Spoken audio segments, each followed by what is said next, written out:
Hi folks, I'm Stef from Makelight, and in this video series I'm going to be talking about turning your idea and your creativity into something that brings you an income, makes you a living. I've been doing this for a long time, and I thought that this year we should make it our purpose to help other people make a living from what they love doing and what their kind of creative purpose is in life. So I thought I'd start with a bit of a story, a bit of backlog about my life and where I've come to, and maybe that'll give you a few insights into where we might go this year. So I've always been a kind of creative person. I grew up making computer games and doing kind of graphics and programming and all sorts of different things. But I was losing my way by the time I went to university. I didn't really have a kind of core purpose. I didn't really have something that I was really passionate about and working on as my main thing.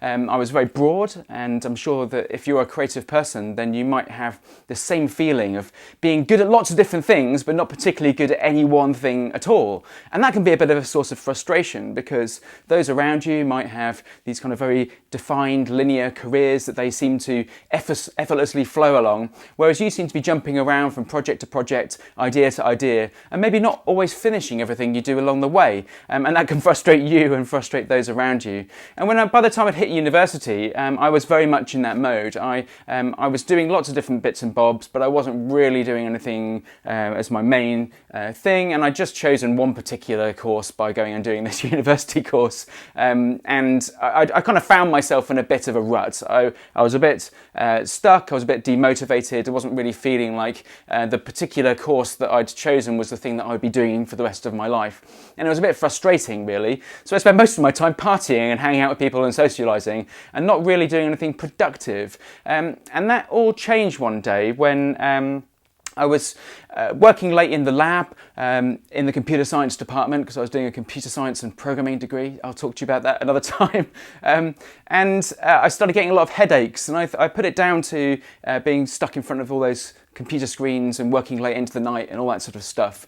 But it didn't go away, and this headache kind of developed and developed and developed over a period of a few weeks. And it was getting pretty painful. It was getting difficult to concentrate. I was taking lots of medicine to try and get around it.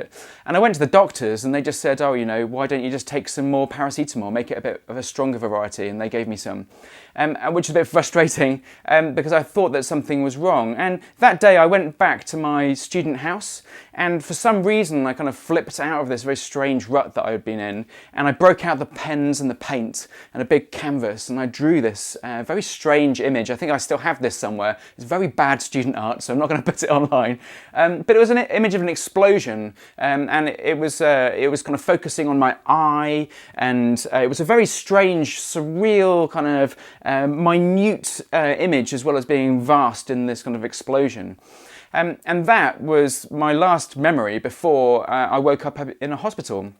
And essentially, I'd been acutely ill and had a near-death experience. Not to put too fine a point on it, I very nearly died that day because I had a tiny brain tumour. I had a brain tumour in a very crucial part of my brain that kind of controls lots of different parts of the body. And whilst I'm absolutely fine today, that one particular day, I basically got meningitis, and that had been putting pressure on my eyes and my brain and giving me these headaches. And if I hadn't had the benefit of modern science and medicine, then that would have been it. It was very touch and go. But luckily I pulled through. And what was a really strange thing is that kind of explosion of creativity, that get out the paints and have a big explosion motivation, kind of continued while I was in hospital. And I asked my friend if they could bring me some sheets of paper and some pens and things to draw on the paper.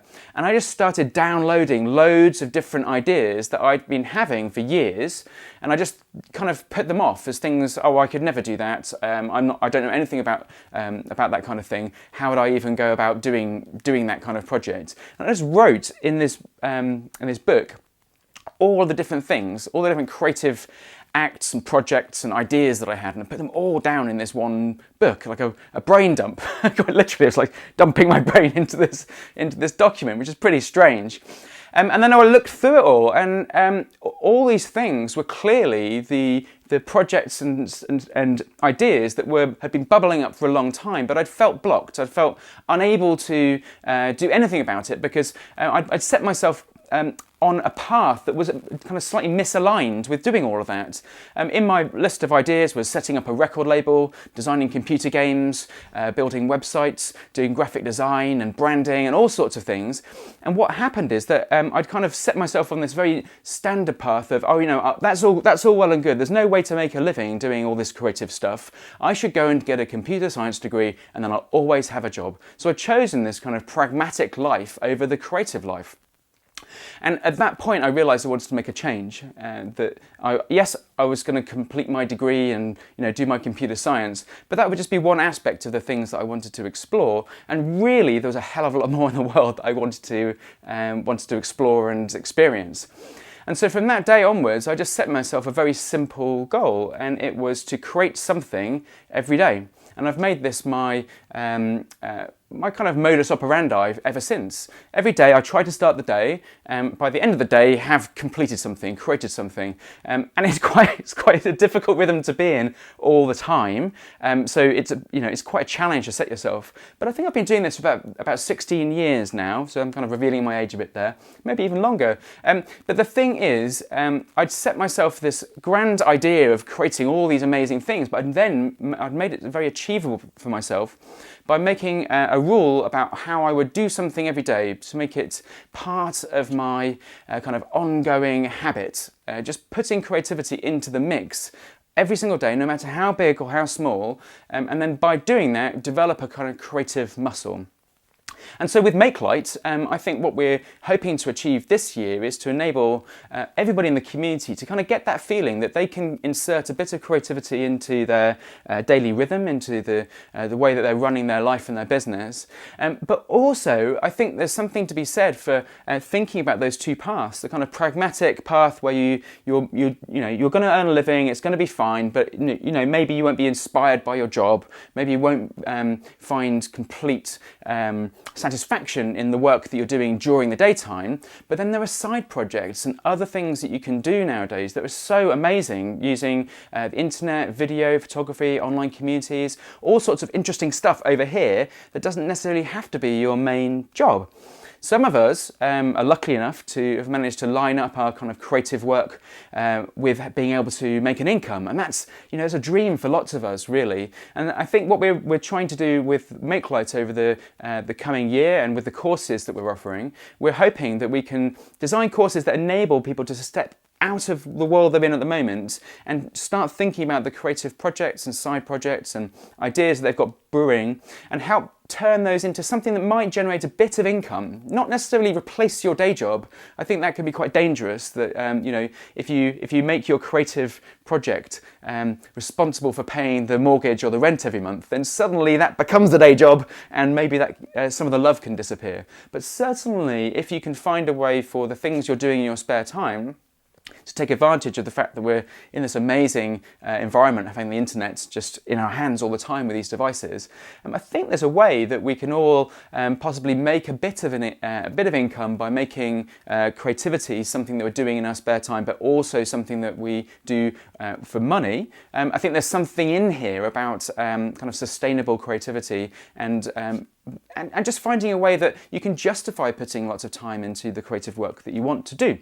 So that's the theme of where I'm going to be going with these videos. I'm sorry if that's a bit of a blurry overview on where we're at, but I think what we're going to be doing is I'm going to jump in on specific topics and ideas over the next series of videos. They'll be quite occasional. I'm not saying this is going to be once a week, but I'll be popping in onto YouTube and on Facebook, posting these kinds of videos about topics that are around making a living from doing what you love without without any of that kind of wishful thinking stuff, because I've seen a lot of people talking about, just do what you love, it's all going to be fine if you trust the universe. It's great, but from my experience, it's all down to hard work and focus and a bit of serendipity and lots of support from people around you.